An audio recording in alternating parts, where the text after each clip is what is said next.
Hey guys, I hope you're all doing well. So today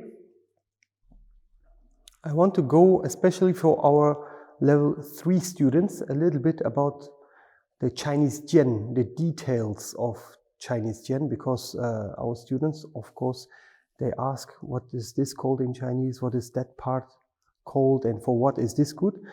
So, but it is also a general video for all of you guys out there. Since especially level 3, now we are going into real life, like sparring exercises, yeah, and also slowly working with swords that are not only flexible practice swords, but also made wooden or also steel blade. Yeah, I don't like this word, but real swords, yeah.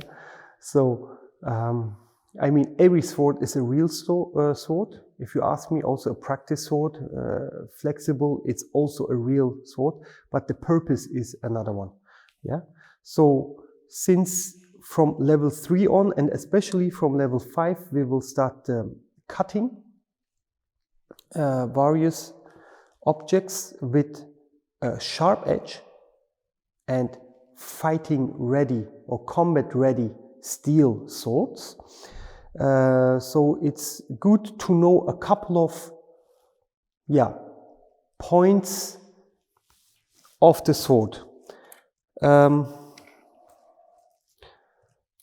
Let's start with this. First of all, here, what you see here, it's all Jian. Most of them are practice Jian. This one, what I have here now, is fighting or combat ready steel, and in Chinese we call it opened edge or sharpened edge. As you see here, when you hit, it's still flexible, like vibrating, but it is not over flexible. Yeah, when you do this or do this, it's not really over flexible. So the Chinese Jian has 3 realities. To explain it better, because I don't want to touch the blade here. Later I'm gonna speak about this sword also, but that's why I'm gonna take this wooden practice sword here. As you know, there are 3 things,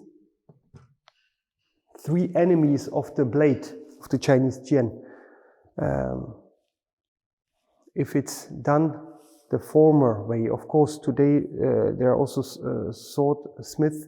They make swords and the blades from stainless steel, but in former times, because of the carbon mix within the steel, it was not really stainless, the blade itself. So touching it, or when water comes on it, or blood, these 3 are the most big enemies for the blade, okay? So that's why I'm gonna talk with this wooden sword now, because we need to explain the parts of the sword, especially of the blade. I don't want to touch this one, yeah? So the sword has 3 realities. First reality is the visible reality, and it belongs to our world. What means our world? The world what we know, yeah, like matter, yeah, material world. The second reality of the sword is the invisible sections of the sword, which still also belongs to our world. And then there's a third reality of the Chinese Jian. Maybe not in every tradition, but in Wudang Taoism. And in Wudang Taoism, this third reality does not belong to our world. What I mean with our world means the world that we know. Yeah, it belongs to the underworld, or so-called say astral world to it, yeah, or mystical world, yeah, Xuan Tian. So we start from the first reality. The first reality is what you can see. The second reality, there are the sections what you can't see, yeah. The first reality, the sword starts with, I don't know, in English they say pommel here, this part of the sword. Basically, here I can show it better. This part of the sword, this is called Jian Dun. Jian Dun, this part here. I think in English it's called pommel, right? Or pommel. Not the tassel, which is most of the time for Shenfa practice hanging down here, but the pommel, yeah, or pommel. So Jian Dun, okay, or Jian Shou. Jian Shou means the beginning of the sword in Chinese, yeah. This part is called Jian Ba. Jian Ba, the grip. And then there are basically two nails and holes going through, which you can't see here because the ray skin here over it, they are going through the material which is over the iron that goes through, not steel, iron, that goes through to the beginning of the sword basically, and fixes the iron with the material over it on both sides. And these two points are called Jianyan. Yeah, Jianyan. So yan means eye, yeah, eye of the, or the eyes of the grip or the sword. Later, when we go to the second reality of the invisible parts of the sword, the first Jianyan has a very significant importance there. So later on, now I go with the wooden sword, continue. We come to this handguard. I think that's how it's called here in the West, handguard. And the interesting thing in Chinese sword, in the Wudang tradition, this part has 4 names. Some people refer some names of it, for example, like Jiantan or Jiange, yeah, or Hushou, for example, yeah. But most of the people don't know that these names, you can call this, yeah, Hushou, for example. Hushou means Hu means protect, Shou means hand, protect, hand protector, okay? But Jiange, for example, means fight or defend or block the blade. Jiange. It's also a name. Some people say you can use all for that, but this is not accurate. So there are 4 different names because there are 4 different purposes in Chinese Jian for this part. As you guys know, maybe in some swords this part is very small. You wouldn't think it can protect your hand from something, or it can block a blade, right? Then you have, for example, this kind of shape means the wings of, in Chinese, these parts are called also the wings of the guard going towards the blade, and then you have swords, the wings of the guard going towards your hand. So through these shapes, this part of the sword, the guard, which in West we have only one name for that, the hand guard.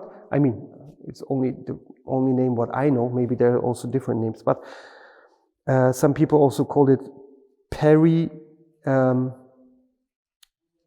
point, which is in Chinese also another different point of the sword. But in Chinese they have these 4 names because of the 4 different purposes. That's very important. So, Huzhou, for example, Huzhou is mostly, as I said, the translation of this word Huzhou means Hu means protecting or covering, yeah, or protecting. Shou is hand. So it is sometimes in the shape that it goes backwards. I think we don't have one here. My other sword, which is being sharpening right now, it's not here. So it has this shape. So that one, that guard basically is not to block the opponent's or Duifang's blade.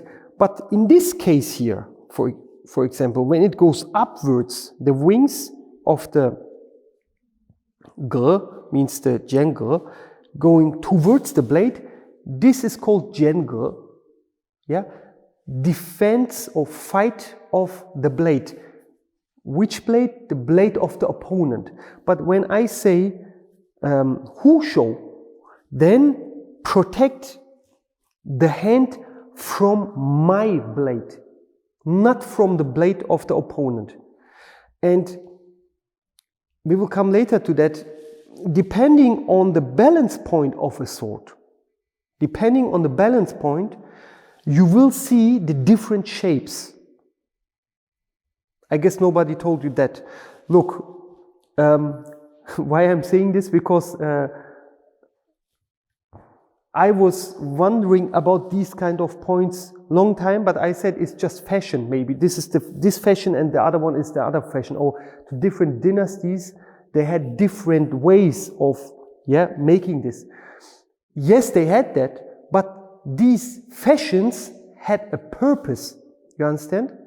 So, and these purposes, when we understand this one, so in our language we just call it hand guard, okay, or cross guard. And in Chinese there are, like, at least I know 4 different names because of 4 different purposes.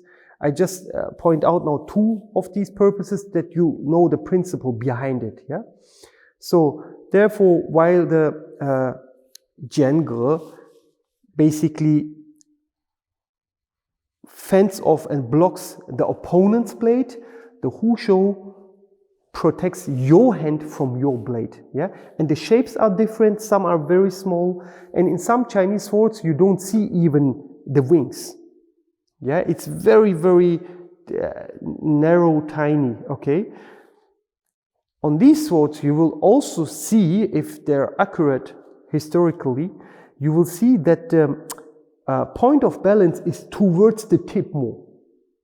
It's not towards the guard, because those swords are not meant to parry much with.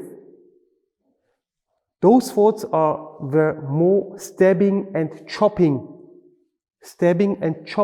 tools. Yes, we have this also in Chinese sword. Like there are different kind of swords. Basically, normally we say swords are not for chopping. Yes, we know that.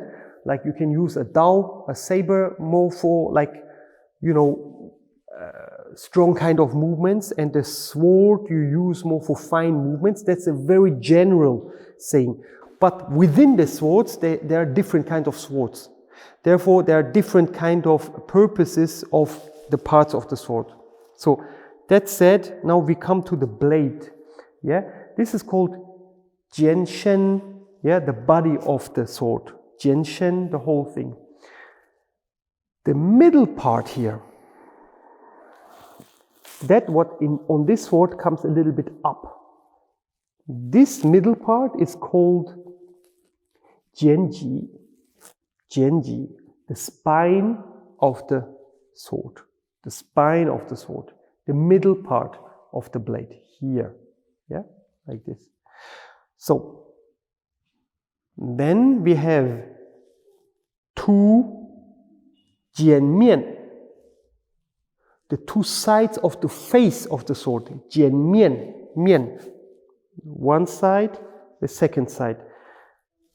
When we hold the sword right-handed, So the sword has one upper mian and a lower mian. Shang mian, xia mian. And the same also with the jian ren, the edge of the sword. Two edges, straight sword, two edges. Jian ren. Shang ren, xia ren. Yeah? Upper edge, lower edge. So when you hold this basically flat, so the inner side is always called the xia ren, xia, the lower edge, and the outer side basically is called the shang ren, so means the upper edge sharpened. Jian feng, the tip of the, or you can say the peak of the sword. Jian feng. So to bring this together, 1, 2, 3, 4, 5, 6, 7, 8, and 9 sections of visible reality of the Chinese Jian. These are the 9 sections of the visible reality, the first reality of the Jian. So basically the pommel, the grip, the eyes on the grip, in this case it would be maybe this one here. It's not this one, of course, but yeah. Then the guard, then the blade, the spine of the blade, the two hemispheres, face sides of the blade, the edges of the blade, and the tip or the peak of the blade. Yeah? So these are the 9 visible parts of the sword, and in the next video we will talk about the invisible realities of the sword.